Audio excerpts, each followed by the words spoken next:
दोस्तों, अगर आप क्लास 9 पढ़ चुके हैं या पढ़ रहे हैं तो आप लोगों ने a प्लस बी का whole square is equal to A square plus 2ab plus B square formula जरूर देखा होगा और इस पे बेस्ड क्वेश्चंस भी किए होंगे। लेकिन दोस्तों, आपको क्या पता है कि यह फॉर्मूला इसके अलावा भी बहुत कुछ कहता है। तो इस वीडियो में हम इस फॉर्मूले को एक अलग दृष्टिकोण से एनालाइज करेंगे। So watch it.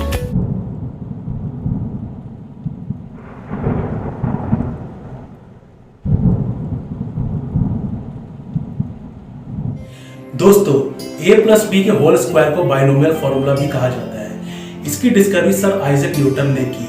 आज हम इस फॉर्मूले को एक प्रैक्टिकल नजरिए से देखेंगे। मान लीजिए दो व्यक्ति हैं ए एंड बी और आपके पास दो कलर्स के पेन हैं, से रेड एंड ग्रीन, और आपको इन दो पेन्स को इन दो व्यक्तियों में बांटना है। तो आप कितने तरीके से बांट सकते हैं?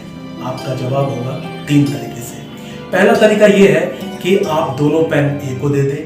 दूसरा तरीका ये है कि आप दोनों पेन बी को दे दें। तीसरा तरीका है कि आपने ए को एक पेन दिया और बी को दूसरा पेन दिया। अब ए को एक पेन देना, बी को दूसरा पेन देने को भी फर्दर 2 तरीके से बांटा जा सकता है। पहला तरीका ये कि आपने रेड वाला पेन ए को दिया, ग्रीन वाला पेन बी को, और दूसरा तरीका ये कि आपने ए को ग्रीन वाला दिया और बी को रेड वाला पेन। तो दोस्तों, हमने क्या देखा?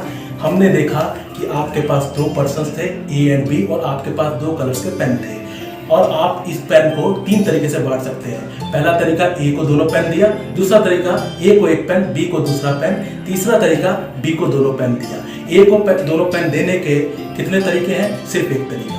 बी को दोनों पेन देने के भी एक तरीका, लेकिन ए को एक पेन देना और बी को दूसरा पेन देने के फर्दर 2 तरीके थे। So that's our formula says. चलिए इस बार उन्हीं 2 व्यक्तियों ए और बी में आपको 3 कलर्स के पेन बांटने हैं, से रेड, येलो एंड ग्रीन। तो अब आप कितने तरीके से बांट सकते हैं? पहला तरीका ये है कि आप ए को तीनों पेन दे दें। दूसरा तरीका आप बी को तीनों पेन दे दें। तीसरा तरीका आप ए को 2 पेन दें और बचा हुआ तीसरा पेन बी को दे दें। चौथा तरीका आप बी को दोनों पेन दे दें और बचा हुआ एक पेन ए को दें। अब दोस्तों, ए को तीनों पेन देना और बी को तीनों पेन देना, इसके तो एक ही तरीका है, लेकिन ए को 2 पेन देना और बचा हुआ एक पेन बी को देना, ये फर्दर 3 तरीकों से हो सकता है। कैसे?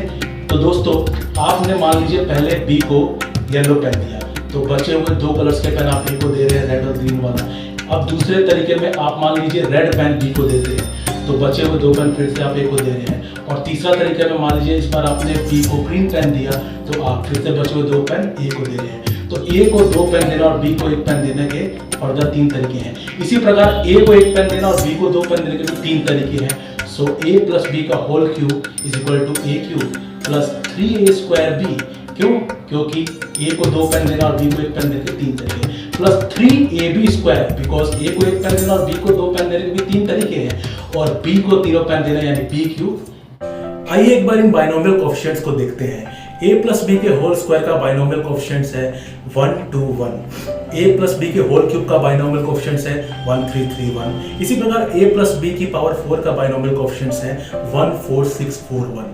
दोस्तों, 11 का स्क्वायर 1 2 1 होता है। इसी प्रकार 11 का क्यूब 1 3 3 1 होता है।